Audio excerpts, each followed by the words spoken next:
Саламатсыздар урматтуу окуучулар. Силер менен кайрадан физика теле сабагында жолугушуп отурганыма абдан кубанычтамын. Анда эмесе бүгүнкү сабагыбызга киришели. Бүгүнкү сабагыбыздын темасы вакуумдагы электр тогунун табияты жана термоэлектрондук эмиссия. Сабактын жүрүшүндө балдар, вакуумдагы токтун табияты менен таанышасыңар, термоэлектрондук эмиссия кубулушунун негизин түшүнөсүңөр жана вакуумдагы электр тогунун колдонулуш аймактарын билесиңер. Сабакта кездешүүчү негизги түшүнүктөрдү айта кетели. Булар вакуумдук лампа, диод, триод, термоэлектрондук эмиссия, электрондук нурлар жана электрон нур түтүгү.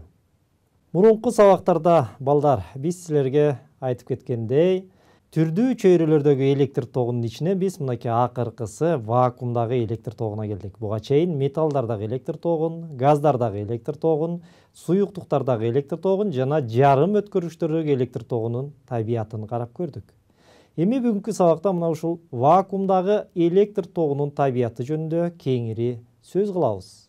Деги эле вакуум дегенибиз эмне балдар? Демек, вакуум деген бул латындын вакуус, бош же боштук деген сөзүнөн алынган экен. Бул зат болбогон мейкиндик же болбосо физика жана техникадагы вакуум бул атмосфералык басымдан өтө аз басымга ээ сейректелген газды камтыган чөйрө болуп эсептелет балдар. Вакуумдагы газдын сейректелүү даражасынын чени болуп, газдын молекулаларынын эркин жол узундугу жана ошондой эле газ жайгашкан идиштин сызыктуу өлчөмү эсептелет балдар. Деги эле молекулалардын эркин жол узундугу дегенибиз эмне? Бул бир молекула менен экинчи молекуланын ортосундагы кагылышуу аралыгы ошо молекулалардын эркин жол узундугу болуп саналат экен балдар. Мына вакуумда таптакыр боштук эмес, ал жерде албетте газды молекулалар жайгашат экен, бирок алар өтө сейректелген. Башкача айтканда, алардын эркин жол узундугу ушунчалык чоң, бир молекула экинчи молекула менен кагылышуу болбойт деп эсептелинет балдар. Жана ошондой эле ал жерде басым албетте сырткы атмосфералык басымдан өтө эле аз. Эми ушул вакуумда кандайча электр тогу болушу мүмкүн деген суроо туулушу мүмкүн. Анткени биз билебиз, нормалдуу шартта вакуум эмес, кургак абадагы өткөрбөгүч, башкача айтканда диэлектрик болуп саналат, Демек, нормалдуу шартта вакуумдагы диэлектрик же болбосо өткөрбөгүч болуп саналат экен балдар. Экспериментти камтыган видео тасманы көрөлү дагы, андан кийин сабагыбызды уланталы.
Мына балдар, силер көргөндөй, демек нормалдуу шартта вакуум албетте электр тогун өткөрбөгүч диэлектрик болуп саналат экен. Силер көргөндөй, биринчи газ же болбосо аба бар учурунда электр разрядын байкап аттык. Качан ошол идиштен абаны сордура баштаганда, ал жерде электр разрядынын жоондугу кичирейип, ичкерип отуруп, акыры электр разряды дагы болбой калгандыгын көрдүк. Бул демек, ал жерде электр разряды болбостон, башкача айтканда, вакуумда электр тогу өтпөй калды дегенди түшүндүрөт балдар. Бирок вакуумда дагы электр тогун өткөрүү жөндөмдүүлүгүн жүргүзсөк болот экен. Же болбосо Бул шарт кандайдыр бир шарттар менен же болбосо кандайдыр бир шартты эске алганда гана ал вакуумда электр тогун пайда кылууга болот экен. Аны кантип жазсак болот? Ал үчүн биз төмөндөгү схемага кайрылып көрөлү. Мурун силер көрүп жүргөн арты бар сыналгы деп коебуз, же болбосо арты бар компьютердин киноскопу, же болбосо сыналгынын киноскопторун көргөнбүз. Ошондой эле силер көрүп тургандай вакуумдук лампаларды көргөнбүз. Мына ушулардын баарысында балдар биз жогоруда айтып кеткендей вакуумдагы электр тогунун негизинде ишке ашат экен ушул жердеги электр тогунун жүрүшү. Эми вакуумдагы электр тогун түшүндүрүү үчүн мындай схемага кайрылып көрөлү. Демек, эки электроддуу электрондук вакуумдук лампаны карап көрөлү. Бул лампа айнек лампасы жана ичине эки электрод киргизилет кандайдыр бир аралыкта. Катод терс зарядталган ток булагына туташтырылат, терс уюлга, ал эми анод болсо оң уюлга туташтырылат. Нормалдуу шартта бул жерден ток өтпөйт. Эмне үчүн дегенде вакуум нормалдуу шартта диэлектрик болуп саналат. Мында демек К дегенибиз катод терс зарядталып турат азырынча, А дегенибиз анод оң заряддагы уюлга же болбосо оң уюлга туташтырылган болот. Эми эгерде биз ушул эле электрондук вакуумдук лампага дагы бир кызытма зымды туташтырып, ал кызытма зымды кошумча электр ток булагына туташтырып, анан зымды кызытып же болбосо ысыта баштай турган болсок, кандайдыр бир убакыттан кийин катоддон электрондор бөлүнүп чыгып, анодду көздөй кыймылга келе баштайт дагы, анодко келип, алар башкача айтканда анод терс заряддала баштайт дагы, ал эми катодубуз тескерисинче оң заряддала баштайт. Демек, мында кызытма зымдын таасиринде балдар катоддон электрондор бөлүнүп чыгып, электрондор булутун пайда кылат. Катод менен аноддун ортосундагы чыңалуунун өсүшү менен электрондор анодду көздөй кыймылдай баштайт. Башкача айтканда бул электрондук түтүкчөдө электр тогу жүрө баштайт балдар. Мына ушундай шартта балдар вакуумда дагы электр тогун өткөрүүгө мүмкүн экен. Бул кубулуш термоэлектрондук эмиссия кубулушу деп аталат. Демек, металлдарды жана суюктуктарды кызытылган металдын көрүнгөн жаркырактыгына чейинки температурада ысытууда алардан электрондордун жулунуп чыгуу кубулушу термоэлектрондук эмиссия кубулушу деп аталат балдар. Бул термоэлектрондук эмиссия кубулушу качан жана ким тарабынан ачылган? Термоэлектрондук эмиссия кубулушу белгилүү азыркы биз ар бирибиз үйүбүздө колдонгон жарык берүүчү лампанын атасы деп да аталып жүрөт. Эдисон Альва Томас тарабынан ачылган экен бул кубулуш. Ал өзүнүн көмүр электродундагы лампасын өнүктүрүү максатында аны кызытма лампа менен алмаштырып көрүп, ошол кызытма лампадан башкача айтканда кандайдыр бир температурага чейин ысыганда кызытма зымда ал жерден электрондордун бөлүнүп чыгуусун байкаган.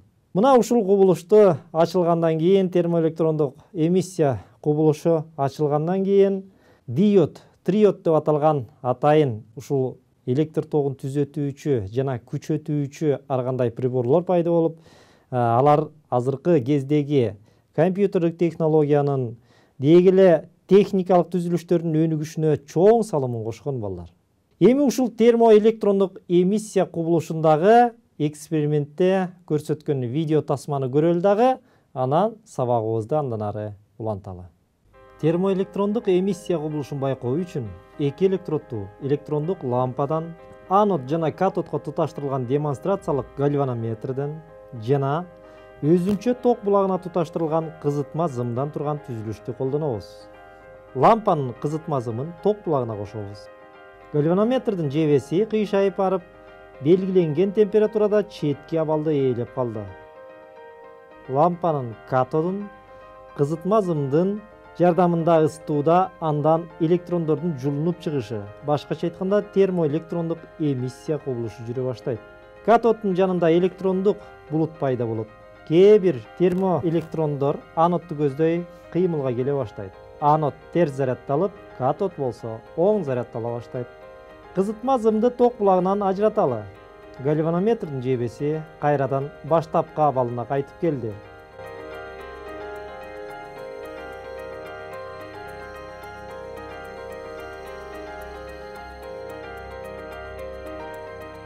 лампага күчтүү магнитти жакындаталы. Мындан токтун термелүүсүн байкайбыз. Бул кубулуш кыймылдагы зарядталган бөлүкчөлөргө магнит талаасы тарабынан Лоренц күчү деп аталган күчтүн таасир этиши менен түшүндүрүлөт. Магнитти лампага жакындатууда электрондордун бөлүгү Лоренц күчүнүн таасири астында чачыроого дуушар болот. Ошондуктан ток күчү азайып кетет. Кыймылдагы электрондорго болгон Лоренц күчүнүн таасири электрон нур түтүктөрүндө кеңири колдонулат. Мындай түтүктөр азыркы кезде электрондук осциллографтарда жана сыналгылардын, компьютерлердин кинескопторунда кеңири колдонушка ээ. Мына балдар, демек термоэлектрондук эмиссия кубулушу дегенибиз эмне экендигин менин оюмча түшүндүңөр деп ойлойм. Мына ушул термоэлектрондук эмиссия кубулушун көрсөткөн жогорудагы видео тасмада, жогорудагы тажрыйбада 2 электроддуу электрондук вакуумдук лампа колдонулду.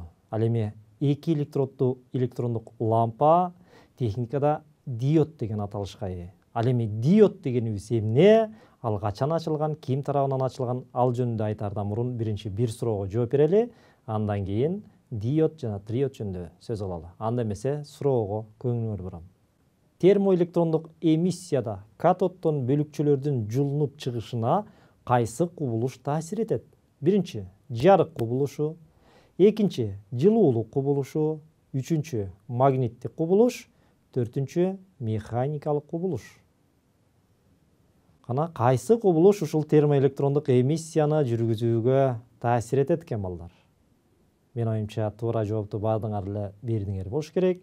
Албетте бул жерде туура жооп жылуулук кубулушу.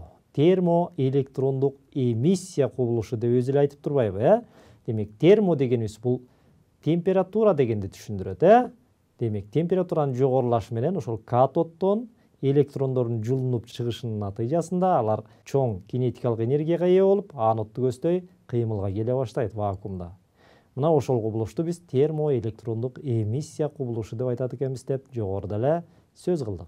Эми сабагыбызды уланталы, азыр болсо ушул диод жөнүндө сөз кылабыз. Демек, кенатрон деген аталыштагы биринчи аталышы бул диод же болбосо 2 электроддуу вакуумдук лампа биринчи жолу Джон Амброс Флеминг деген англиялык окумуштуу ойлоп табуучу тарабынан түзүлгөн.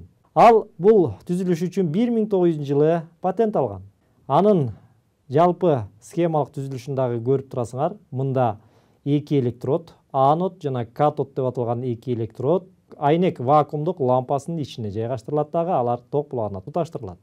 Ошондой эле катоддун жанында кызытма зым дагы болот. Кызытма зымды өзүнчө ток буларына туташтырып, аны чынжырды уюктаганда кызытма зым ысып катоддон электрондорду жулуп чыгара баштайт. Башкача айтканда, бул жерде ошол биз жогоруда айтып кеткендей термоэлектрондук эмиссия кубулушу ишке ашат балдар. Схемалык түрдө диодду сүрөттөлүшүн көрүп турасыңар. Бул жерде жебе түрүндө болуп турат. Жебе деген эмнени түшүндүрөт? Бул жебе диоддун же болбосо 2 электроддуу вакуумдук лампанын электр тогун бир багытта гана өткөзүшүнөн кабар берет. Мурунку сабакта биз айттык элек жарым өткөргүчтүү диод жөнүндө. Ал жарым өткөргүчтүү диоддагы электр тогун бир багытта гана өткөрүүчү. Демек, бул электрондук лампада же болбосо вакуумдук лампада дагы диод ушундай кызматты аткарат экен. Ошондуктан бул башында вакуумдук 2 электроддуу лампалар токту түзөтүүчү түзүлүш катарында кеңири колдонушка ээ болгон. Жарым өткөргүчтөр кийин чыкты. Ал эми ага чейин мурунку сыналгылар, мурунку компьютерлердин баарысы мынакей ушундай вакуумдук лампалардын жардамы менен түзүлгөн. Аларды силер азыр деле көрүп калат болушуңар керек. Мисалы, абдан арты чоң болгон сыналгылардын артын карап көрсөңөр, ушундай лампалык диоддорду, триоддорду көрө аласыңар. Ал эми диоддон кийинки анын өнүктүрүлгөн түзүлүшүн 1908-жылы патент алып, америкалык окумуштуу жана ойлоп табуучу Ли де Форест ойлоп тапкан. Анын биринчи түзүлүшү триод эмес, аудион деп аталган. Анткени бул түзүлүштү ал биринчи жолу ушул радио кабыл алгычты түзүүдө колдонгон. Триод бул диодтон айырмаланып 3 электроддуу вакуумдук лампа болуп саналат. Башкача айтканда, бул жерде 3-чү электроддун ролун ошол 2 электроддун ортосунда тосулган торчо аткарат. Торчо болсо ошол вакуумдук электроддо электр тогун күчөткүчтүн ролун аткарат дагы. Мындай түзүлүштөр демек электр тогун түзөтүү менен бирге аны күчөтүүчү түзүлүштөрдө кеңири колдонушка ээ болот балдар. Анын дагы схемалык сүрөттөлүшүн көрүп турасыңар. Мында 2 электроддон башка кызытма зым да турат, ошону менен бирге ортосунда торчонун сүрөттөлүшүн дагы көрүп атасыңар балдар. Мына ушул диод жана триоддор албетте азыркы кезде көп колдонушка ээ болбой калды булар. Анткени азыркы кезде булардын ордун жарым өткөргүчтүү диоддор, триоддор, транзисторлор жана башкалар ээлеп калды. Ал эми 1947-жылга чейин мына ушул вакуумдук электроддуу лампалар техникалык түзүлүштөрүнүн негизги түзүлүштөрү болчу десек жаңылышпайбыз. Демек ошол кездеги бул триоддуу жана диоддук лампаларда электрон нурларынын натыйжасында электр тогун түзөтүү, электр тогунун жүрүшүн көрүп атабыз. Ал эми электрон нурлары дегенибиз эмне? Электрон нурлары бул электрондук лампалардагы жана газоразряддык түзүлүштөрдөгү кыймылдагы тез электрондордун агымы. Алар бир канча физикалык касиеттерге аларга токтоло кетсек. Демек, биринчиден электрондук нурлар электр талаасында кыйшаюуга жөндөмдүү. Экинчиден, электрондук нурлар магнит талаасында дагы кыйшаюуга жөндөмдүү. Үчүнчүдөн, электрондук нурлар кандайдыр бир айнек тоскоолдукка же болбосо ушундай катуу зат тоскоолдукка чоң ылдамдык менен келип тийишкенде, же болбосо тормоздоодо ал жерде рентген нурларын пайда кылат. Жана төртүнчү, кээ бир заттардын жаркыроосун алып келет ал электрондук нурлардын тийиши. Ошондой эле бешинчи, электрондук нурлардын затка тийгенде ал нурлар затты ысытууга жөндөмдүү экен балдар. Мына ушул касиеттери азыркы кезде электрондук нурлардын техникада кеңири аймактарда колдонулуп келет. Булар биринчиден рентген түтүкчөлөрүндө азыркы кезде медицинанын бирден бир атрибуту болуп калган. Дегеле бирден бир негизги каражаты болгон рентгендик түтүкчөлөрдө, же болбосо рентгендик аппараттарда кеңири колдонушка ээ. Ошондой эле электр өлчөөчү куралдар болгон осциллографтарда колдонулат. Жана азыркы кезде көп колдонулбай калды булар мурунку электрондук нур түтүкчөлөрү, же болбосо сыналгынын кинескобу, компьютерлердин кинескоптору мынакей ушундай электрондук нур түтүкчө түрүндө түзүлгөндүктөн мына ошолордо кеңири колдонушка ээ болчу. Ошондой эле азыркы кезде абдан кеңири колдонулуп аткан космостогу ширетүү иштеринде дагы мына ушул электрондук нурлар колдонулат экен. Жана вакуумдук люминесценттик лампада булар дагы азыркы кезде көп колдонушка ээ болбой калды. Бирок буга чейинки жарым өткөргүчтүү түзүлүштөргө чейин албетте булар абдан эле кеңири колдонушта болчу балдар. Эми балдар, ушул айтылгандарды бышыктоо максатында дагы бир суроого жооп берели дагы, андан кийин сабагыбызды жыйынтыктайлы. Анда эмесе суроого көңүл барам. Вакуумда электр тогун алып жүрүүчү бөлүкчөлөр кайсылар экен? Биринчи иондор, экинчи электрондор, үчүнчү протондор, төртүнчү нейтрондор. Демек, вакуумда электр тогун алып жүрүүчү бөлүкчөлөр кайсы бөлүкчөлөр эсептелинет экен? Иондор, электрондор, протондор же нейтрондорбу? Мен оюмча бул суроого оңой эле жоопту бердиңер болуш керек. Албетте туура жооп электрондор экен, Анткени катодду ысытууда албетте катоддон бир гана электрондор бөлүнүп чыгат экен балдар. Ошондуктан вакуумда электр тогун алып жүрүүчүлөр албетте электрондор экен. Анда сабагыбызды жыйынтыктайлы. Бүгүнкү сабакта балдар биз силер менен вакуумдагы электр тогу менен тааныштык. Ошондой эле термоэлектрондук эмиссия кубулушу менен тааныштык. Ал кандай кубулуш экен, кандайча жүрөт тургандыгы жөнүндө түшүнүк алдык. Жана вакуумдагы электр тогунун колдонуш аймактарын дагы карап өттүк. Анда эмесе балдар, ушуну менен биздин бүгүнкү сабагыбыз аягына келип жетти. Кийинки сабактан жолугушканча сак саламатта турула.